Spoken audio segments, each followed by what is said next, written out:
Kia ora and welcome to Business Your Way, a podcast where I take you behind the scenes and look at the strategies, systems and support needed to grow and scale an online service business.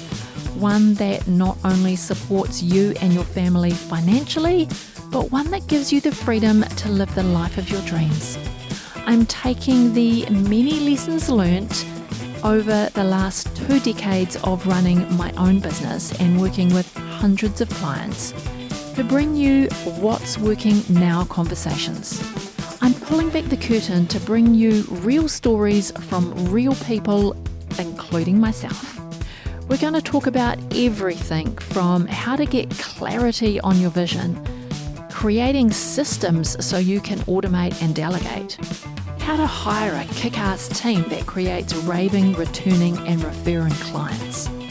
We're even going to talk about how to kick those limiting beliefs to the curb so that you can flourish in your business. I'm your host, Sandra Julian, an Indigenous mama of 3, fashion-loving sewist and business strategist. Each week, I want to help you dream big, plan well, and do the work to grow and scale your business your way. Kia ora and welcome to this week's episode of Business Your Way. Today is a little bit of a change from what I have recently been sharing here on the podcast. Usually you get guest episodes and then you get solo episodes from me. This week's a little bit of a change and is the first time that I'm doing this on the podcast is that I am re-sharing an interview that I did on somebody else's podcast. So in March of this year, Rachel Reiter approached me about being a guest on her podcast. Rachel is the creative director, brand strategist, and mentor at Hopscotch Branding Studio. And she works closely with flourishing female entrepreneurs to create their heartfelt brand personalities that really attract their dream customers and align them with the vision that they have for their business. Rachel is amazing. I first met Rachel about 3 years ago when we joined a mastermind, and her and I have stayed in contact ever since. Rachel has been a guest here on this podcast. So if you want to take a listen to the interview that I did with Rachel, skip on back to episode 9. So when Rachel approached me to be a guest on her podcast, which is called Brand Lovers, it was all about me talking about building my business as my family grew. And as you may have gathered or that I've shared here on the podcast, my kids are now young adults. But I started my business when my oldest child was preschool. And so I've been in business for, over 2 decades. And in that time, I've raised 3 kids through their schooling and out the other side. And now they are all working adults. So Rachel was keen to have me on her podcast to talk about what were the lessons that I learned as I was growing my business and raising my family. And I don't think that I've really shared my journey with entrepreneurship on any other platform. I don't think I've even really shared this much detail on this podcast, which is why I thought I would ask Rachel if it would be okay if she would allow me to, share the recording from her podcast over here on this podcast. I don't want to give too much of what's on the episode away, but we talk about a whole lot of things, not only raising a family and growing a business, but we talk about what I learned in niching down, how I learned to attract my ideal customers and who they were, accepting the evolution of my brand. Like, I've had the same business name for 20 years, but it has evolved over time. When I look back at the different designs that we've had and how it's manifested in a graphic, even how it's manifested in how I talk about the brand, what the brand stands for, it's all evolved over the years. And Rachel was really good at asking me all of these questions about my business and how that worked alongside my family. And then we ended our chat together with her asking me around what I learned over the years and if I had any words of wisdom for people who are in that exact position. So I'm not going to, go into too much more detail here, but if you want to connect with Rachel or even go and listen to her podcast, I'm going to put some links in the show notes so you can connect with her on Instagram, go and check out her website and her work. It is absolutely beautiful. And yeah, go and have a listen to her podcast. All right, here is Rachel's conversation with me. Welcome to Brand Lover. Honest, real and lively conversations for flourishing entrepreneurs and budding business owners on a mission to cultivate a heartfelt brand that connects with their purpose-driven mission. My hope is that you walk away feeling inspired and refreshed with a weekly takeaway in your back pocket that you can apply to your life or business. Welcome to my beautiful friend Sandra Julian. I am going to let her introduce herself because she is there's just so many facets to this incredible woman. And I'm so grateful to have her with us today because her wisdom it never ceases to amaze me. So welcome, Sandra. I'm so excited to chat with you today. Rachel, thanks for inviting me to be on the podcast. I am super excited to reveal the many layers that is me. And, being on a journey of business since my kids were young, I look back at those earlier days in business and I'm like, gosh, if only I had someone who could have shared the wisdom, maybe my path would have been different. But I am excited to be here with you and to share and hopefully I suppose impart some wisdom of the 20 plus years that I've been in business in order that it might help somebody else. I'm 100% sure that it will. So tell us a little bit about Sandra. Well, let me tell you around maybe what I currently do and then we'll backtrack. Sounds good. So I am the founder of a multi-six-figure business event agency with a team of, I think we've got about 6 or 7 now, but also a business coach and mentor helping other service-based businesses establish the systems and operations within their business so they can get out of that hustle mode and stop sacrificing their family, their freedom, and their finances for their business and start getting a bit more balance because we've been able to systemize, automate, or delegate stuff that's in our business. Well, I'm excited to get into that a little later. But first, I would like to go back in time. Let's get into the time machine. How did it all begin for you? How did your business journey begin? How did you go about establishing your event agency? And what were you even doing before that? Yeah. So when we established the business, and it wasn't even my idea. Like, I don't think that I would be here if the seed wasn't planted by somebody else. Wow. So yeah, I never really had that thought in my brain that I could operate my own business. I don't know why I never had that thought. It was probably because I didn't see it around me. It wasn't something that was in my family or everyone worked for a living. We came from that kind of working class family, right? Yeah.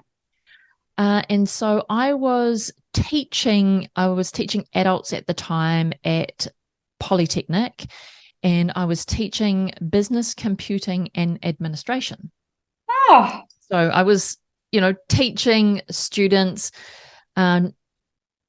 administration so they could go out there and get a job as an administrator within a business or do kind of admin type work in a business. And so these were adults. These weren't like fresh out of school. Yeah. These were adults who were looking to move back into the workforce, mainly women, looking to move back into the workforce. So I was doing that, and that meant that I was part of a business community, and my kids were really young when I got approached for that job, because I got headhunted for that job. I was pregnant with my first child, and I got approached, and they said, would you come and teach business computing and admin? And I'm like, what do I know about teaching? I was at that time a legal executive in a law firm, and I'd been in there for most of my 20s. Yeah, doing like legal executive and law firm type work. Even when I was living in Australia, I was doing paralegal type work. So what do I know? Anyway, they were like, you've got all the skills we need. We'll give you, the lesson plans, the curriculum, and we'll just leave you to teach it. We've got the support. And I'm like, what the heck? I can take my baby with me in the classroom, and I can teach while being the mum, while being this new mum. And that was really appealing. So I'm like, gosh, if they think I can do it, I get to bring my baby. I'm just going to believe I can. Yeah. And so that was kind of that first step of going to work with first child in tow, and trying to learn to balance mum work life. So that was the introduction to kind of being a working mum. And then during that journey, couple of the other ladies that were there, we had the opportunity to come together and put on a business conference. There was a group of us from like the business community, and they were like, we want to do this business conference. Would you be interested in, having input, coming input? We get to our first meeting, and they go, all right, we need somebody to run this. Who's going to put their hand up to actually, look after the program, look after the venue, do all of these things. And so we got there was about 4 of us that kind of put a hand up, and they went, yeah, we're up for that. And then the rest of the group were like, yeah, no, we'll just help you, give you input, give you feedback. We don't have the time. So it naturally formed us into this group who were prepared to do the hands-on, and the group who were just prepared to give advice. Anyway, we carried through that process, came out the other end of that. That conference was the first day of that conference. I gave birth to my second child. Oh, wow. So I didn't even get to go to this conference that I had organized. So that's the milestone that I kind of put in the ground. Now, my second child just turned 23 at the end of last year. Wow. So that was how my business journey started, because after that first conference, then the 4 of us that were involved, one of them said, I'm out. The other 3 of us said, geez, we could do this over and over and over. Now we've done it once. Maybe we can put ourselves out there and organize conferences for other people. So that's what we did. We kind of formulated ourselves into this little wee partnership, and then did some advertising and said, we're available. And then through networks, we got our next event. So it carried on like that. And then we started getting other work.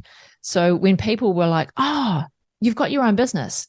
I'm having trouble with my GST, or can you help me? I don't know how to register my business with the Inland Revenue and get a number and get started. I don't know how to do an employment contract.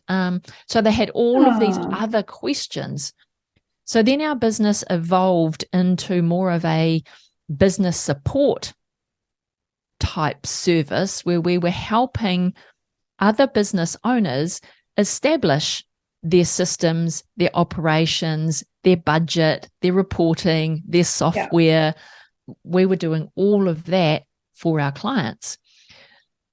So then we decided this is a real thing. We can now give up our day jobs and go all in on our business. By this stage, we'd got down to just 2 of us. So there was me and another person, and we decided that we would formalize it with a company. Like, we'd tested it with the partnership, formalized it with a company, and then open an office. So we had a physical office, which we opened. Wow. And one of us, who I think I was the first one who gave up my day job, because by this time, I just had my third child. Wow. When we opened the office, he was born a month later.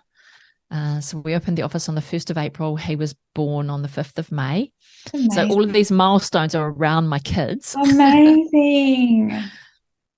And so then I was working full-time in the business, being paid by the business, while my business partner was still doing part-time, working her day job.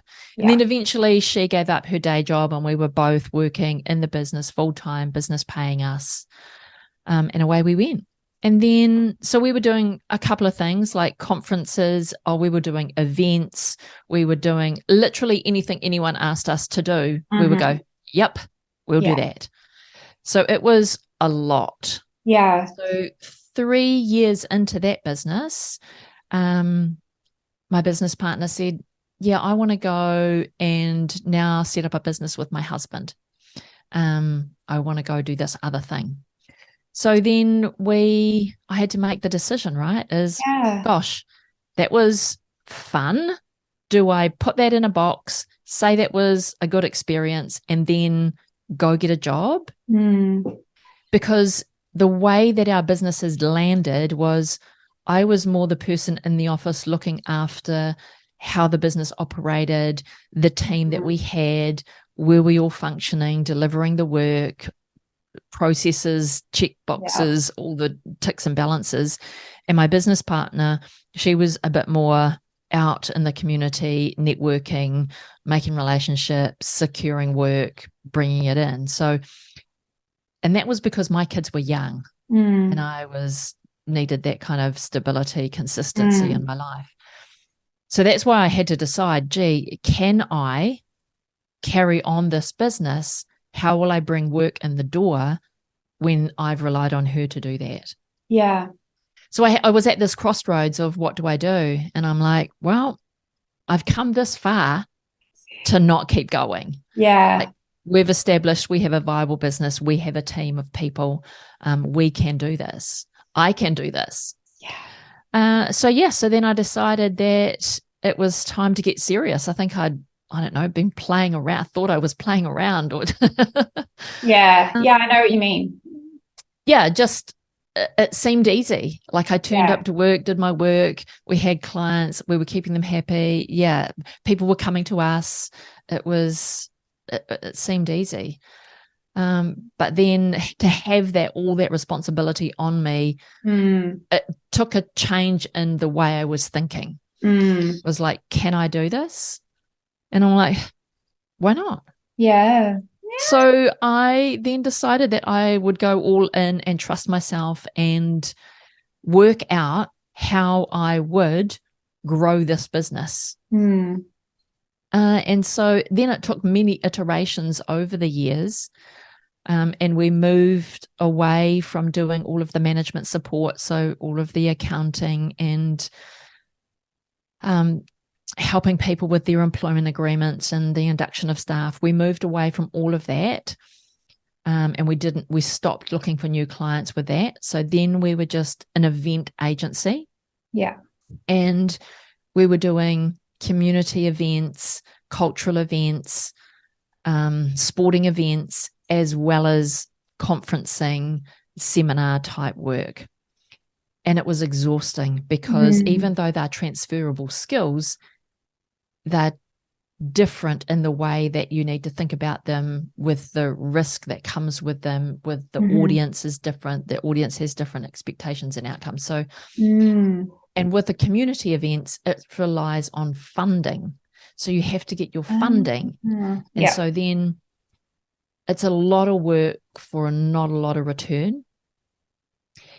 With the business events, you're dealing with that business to business community, and the other thing is like, I like pretty clothes and nice shoes. So let me choose business events compared to my track shoes and my, jeans over here in the community events. Yeah. So that was my simplistic decision making on which track that I put. I love that. And that's how I kind of took that journey to niche down. Everyone talks about how do you choose a niche? It's like you got to try everything because you're early in business. But after you've got to that point of you've proven that you can get the clients, you can do the work, then what do you enjoy doing? Yeah. And what's your rationale for then moving one step closer to that niche, if you like? Yeah. And a niche, for me, a niche isn't a person, because we deal with all kinds of businesses. We deal with creative sector, the leaderships, women in leadership. We deal with government sector. We deal with a wide range of clients. Our niche is what we do. So we do business events. Yeah. As opposed to community events or sporting events or any other kind of events. We do business events. Yeah. And so if you want a business event, then we can help you. I think, that's such a good point, that people get so scared of niching, but quite often it's just a natural evolution as you lean into what's working and what feels really good and what lights you up. Like, if you don't love what you're doing, you won't have the motivation to stay the course. This is the whole thing, but there's so many different ways to niche, and that's exciting because it makes it less restrictive. Yeah. And I agree. It's like, don't force it. It will evolve. So you have to find out what you like, what you don't like, why the clients are coming to you for a particular thing. That took me a while to work out. I was just like, I can do your business event, put my hand up. And when they came in, I was like, oh, do I want to work with this kind of client or not? Like, do I want to do this or don't I? What lights me up? What doesn't? How can I get repeatable around this? And when you start thinking about those things, then I think how you lean into that becomes a natural evolution. Yeah. I totally agree. And I understand. I never thought of it as niching down. I just thought of it like, this is hard. Like doing community events and business events, this is hard. And I can't get the staff, like my team, to actually go across both because they required different ways of thinking and being in order to do the two different types of events. So in my head, it was like, this is hard. I need to make this simple. How does this get simple? Okay, I need to give up one of these things and believe that by leaning in over here is going to grow my business. Yeah. As opposed to having that lack mindset that if I get rid of one, then I lose income, then I'm going to be limited to this income. Yeah. Actually, when you lean in, you open up. It's a strange feeling, but it does naturally happen. Yeah. When you lean in, things open up. Yeah. When one door closes, another one opens. Yeah. And you just have to trust that, don't you? Like there's such that element of just going, okay. Yeah. And just you allowing do that have to flow. believe. Yeah. You have to believe that when one door closes, there's another one waiting to be opened for you. Yeah. There has to be. There just has to be. And there always is. Is what I've come to realize is there always is. Yeah. So we had a client, because one of my other things in my event agency has always been about how do I secure repeat business? I want repeat clients. So I'm targeting the clients who have annual events, and I want to be with them over time, over multiple years. And I worked on it and it came into being. But part B of that is your clients aren't your clients forever. You will eventually lose that client because they change their strategy, they change what they want to do, their business model evolves as well, and then they don't want to do that event, or their personnel change and then you're not aligned with the new people. Yeah. And so then you don't fit together anymore. They want someone else to work with. You've had enough of them. You part ways. And that might be after many years of being their person, you know? So we started an event for a client. It was a new concept. They came to us and said, we want to do this thing. We think we're going to get 250 people, but we don't know. We're not sure where to start. So I helped them build the entire thing. And 8 years later, they had 3 conferences in 3 different cities, all attracting 500 plus people per event. Wow. And then they decided that they wanted to, it was change in people in the management, their business had evolved, and they thought it was good practice, good business practice, good procurement practice to go to market. And so they went to market, and I'm like, yeah, I'm out. Yeah, wow. Because I don't want to compete based on price, which is probably what you're going to do. So I'm out. And I had to say goodbye to that amount of business. Now that was no small amount of business, you know, that was over 6 figures from one client per year. And so I had to be okay with going goodbye. Like I don't want to go through that procurement process when I think it's time for us to part. I have got you from there to here. You now have a great event with some great milestones and benchmarks that you want to hit. You're clear about what it is that you're delivering. Now I need to give it to somebody else to feed new blood into, to get more creative with, or, you know, to bring new things to. But for my business, I'm like, oh my gosh, like that's over huge. 6 figures of income. Massive. That I need to replace. Yeah. Well, another door opened and a new client walked in. Isn't that amazing? And I'm now doing 3 of their events that I wasn't doing before. Yes. So I just had to believe that that wasn't going to be detrimental to my business. I just had to believe that another door was waiting to open for me. Yeah. And it did. Yeah. And I think that's such a great testimony, because as service-based businesses, like you and I have talked about this before, there is a natural ebb and flow through the seasons.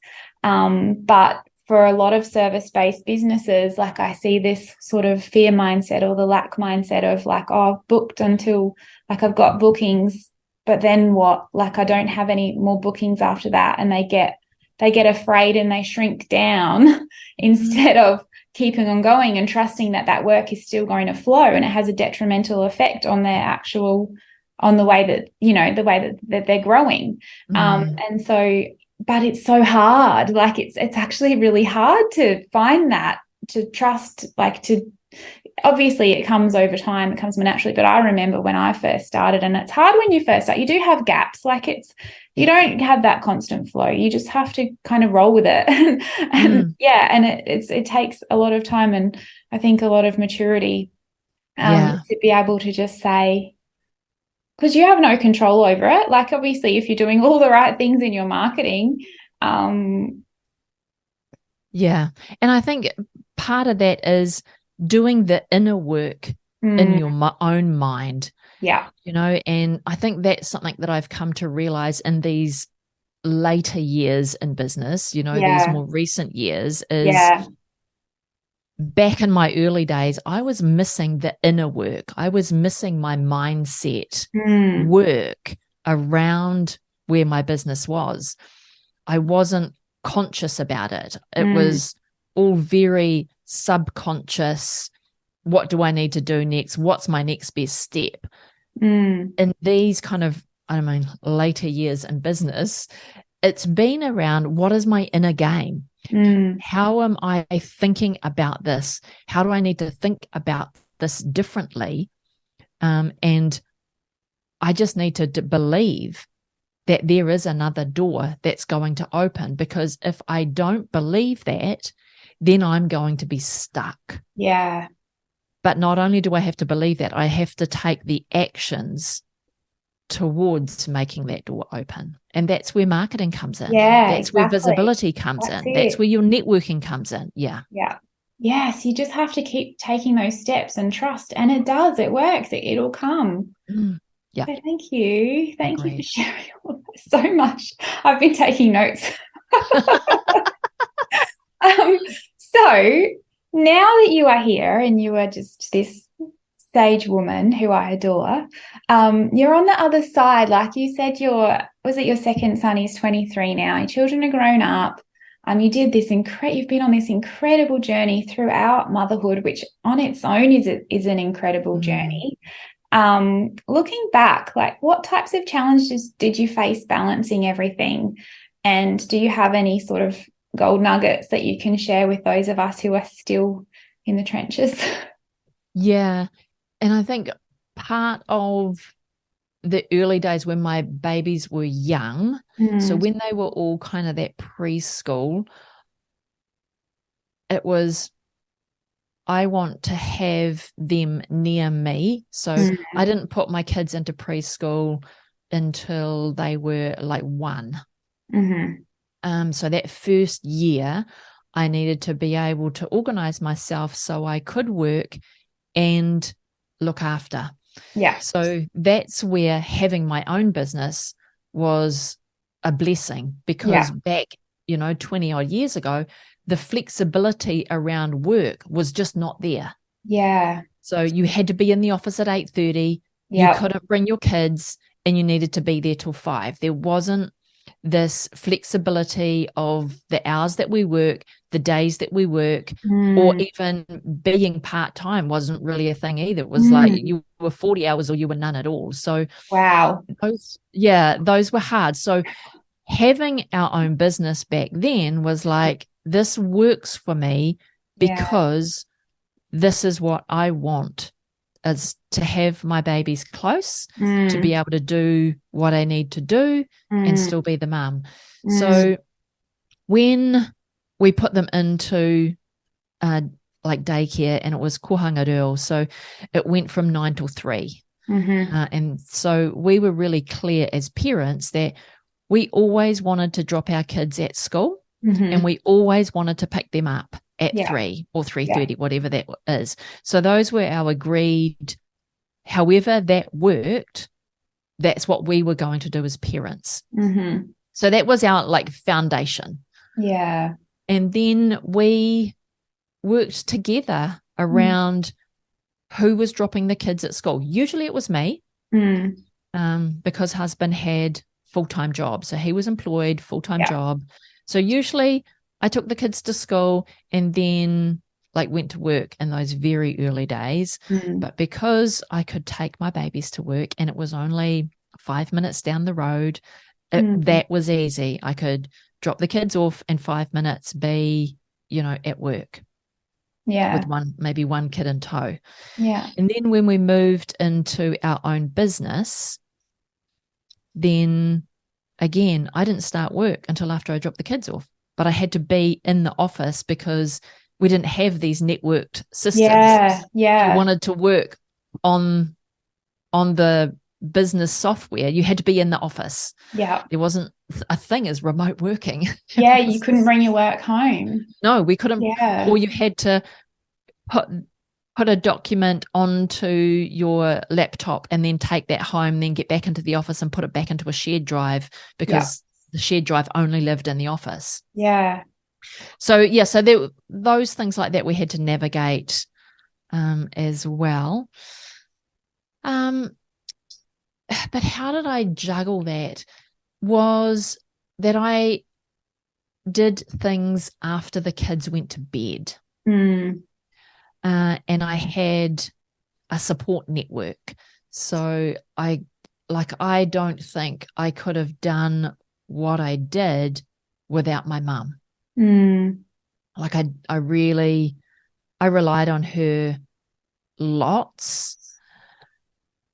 And if I needed her to, go pick the kids up, she could. Yeah. Or if you could come babysit because we've got this on, she would. So she was very active with helping me as my kids were young. But I did spend a lot of time working when the kids went to bed. So I would literally work from 9 till 3. Those were my set working hours. And then after the kids went to bed, I'd do another couple of hours.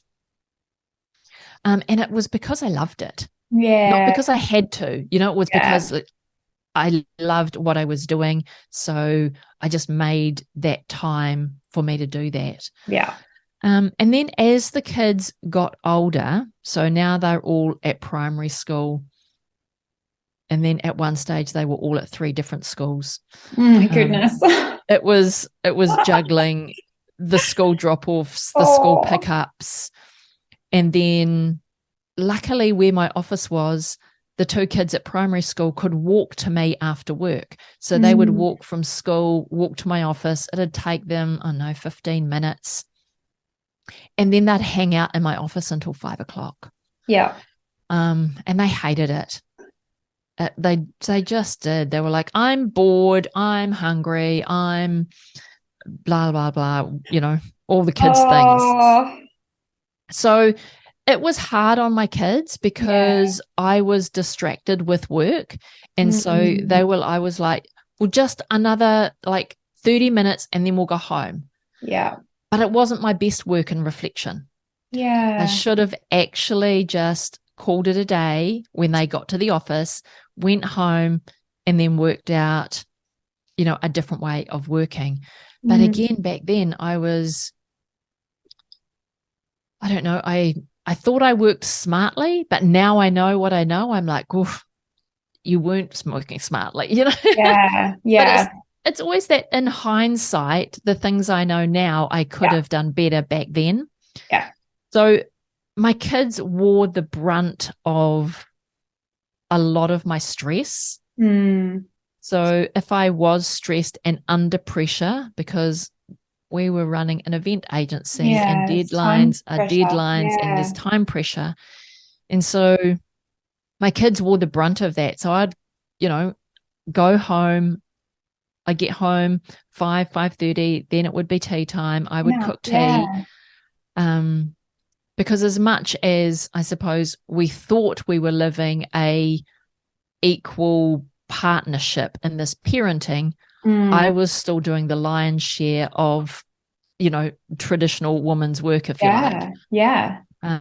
So I would still get home, do groceries, cook dinner, bath, bed, and do all of that work. Yeah, wow. Hubby was there. Yeah. But I was the one leading the charge, if you like. Yeah. I understand. He was just helping out.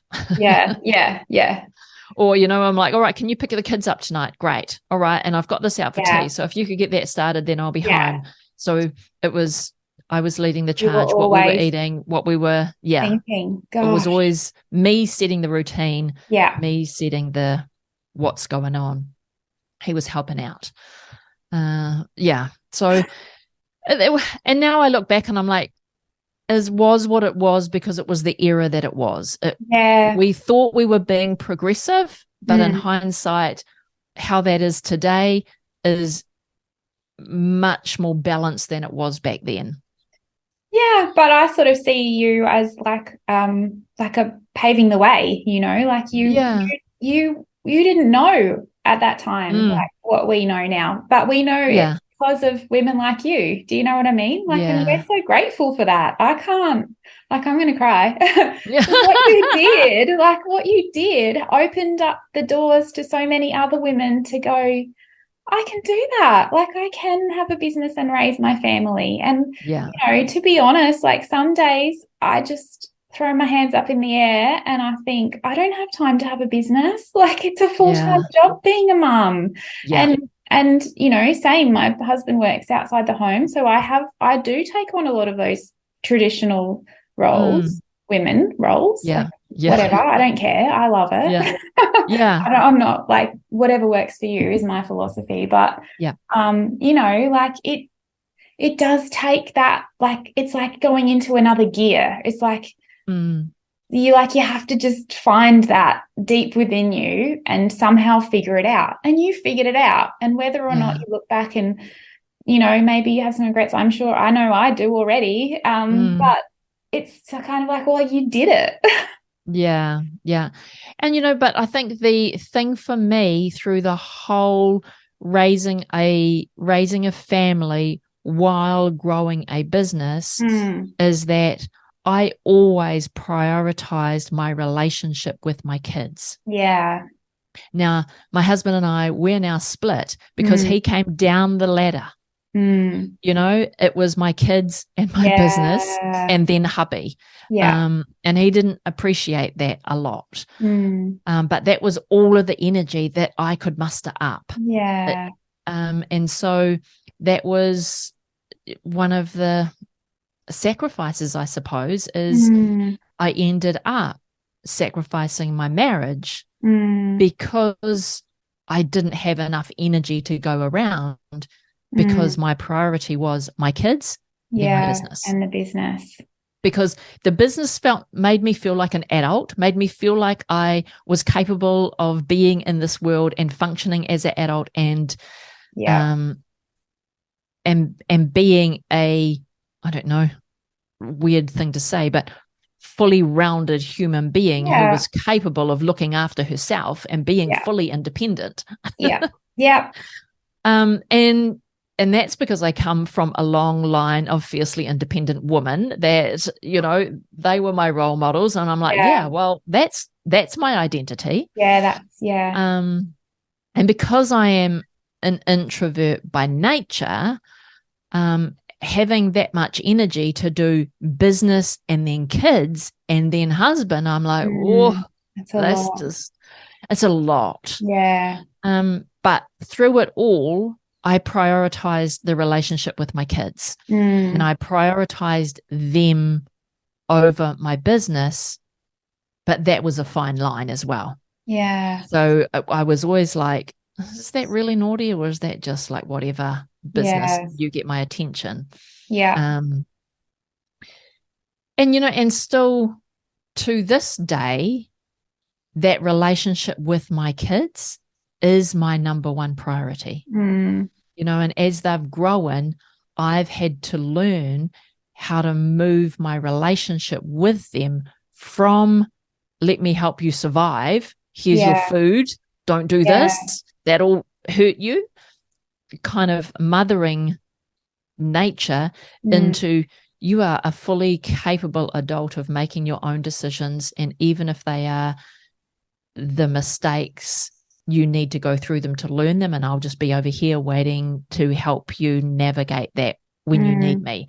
So, but business also, I think my business journey helped me communicate better with my kids as they were making that transition from, you know, young child to fully grown adult, because those teenage years, they're ugly.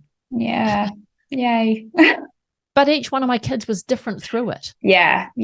And so you just had to take each child as they presented themselves through those teenage years and navigate what that looked like. And at the end of the day, if they fell over, you had to be there to pick them up. You have to be there to give them the backbone that's going to move them into being that strong, independent adult that is capable of doing whatever they desire in their life.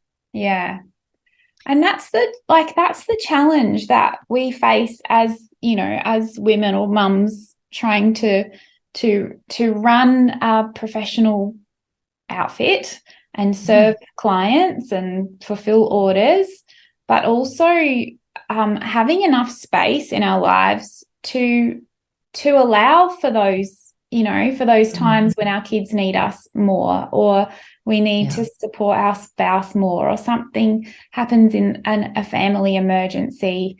You can't just call your boss and say, I need my bereavement leave. Like it's you have to figure that out, and trying to sort of, create a sustainable business that actually facilitates that space in your life is incredibly challenging, particularly for women like you and I who are really passionate about what we do. Like I can get such tunnel vision for my business, and I have in the past broken free of it now, but it can be all consuming. So you obviously, as we were chatting right at the start on coming full circle, you mentioned systems and procedures being your lifesaver and your lifeline. So that's kind of, where you're evolving into specializing now as a business coach. So tell us about that journey and sort of what made you decide to pursue that path. Yeah, and I think that is innately within me. I'm always that organized person. I've always got to have a plan. So even, as that new mum, you're like, right, I've got to be out of bed at this time because the kid will be up at this time. They need feeding, we need dressing, we need to be out the door to get to here by this time to do this, so I've always been that kind of person who thinks through my day and all of the steps involved for me to get to the end of the day and still be standing. Yes. And so that's how I viewed my business as well. I'm like, all right, how can we systemize this? How do we create a template for that? How do I, when I bring on a team, how do I delegate that and they do that how I want them to do it? All right, we need a system. They need a checklist. They need to understand that this is the process. So that's the approach that I've always had in my business. And I think I've just got better and better and better at it as the years have evolved. And so I've had, staff leave. And then when I catch up with them at a later time, they're like, oh my gosh, I miss your systems. I've gone to this new place and they've got nothing. And it just drives me insane. Yeah. So I didn't realize that this part of me that was quite logical, methodical, think about, if I want you to do it, then I need to give you a checklist of things that you need to make sure that we're doing. I didn't realize that everyone didn't do that. Yeah. I thought everyone did that, because it was so much within, what we now call the genius zone, or what I am naturally inclined to do, that I didn't realize others didn't do it as well. So I'm like, there we go. Look at that. Let me lean into that a little bit. Because that's our lifesaver, right? Is if we want to keep growing our business, then we've got to learn how to prioritize what only we can do. And then the rest of it, you either need to delete it or delegate it or automate it now. With the new systems and the technology and the AI that we now have at our fingertips, automating tasks is now a real thing. Whereas, back when I started business, the automation wasn't really there. The automation was you get some software. You don't have to put it in a book and then use the calculator to tally that up. You now can get a piece of software that does that for you. You can code it. And that was as much as that automation did. But now we have this software that can do a whole lot more for us. So how do we automate?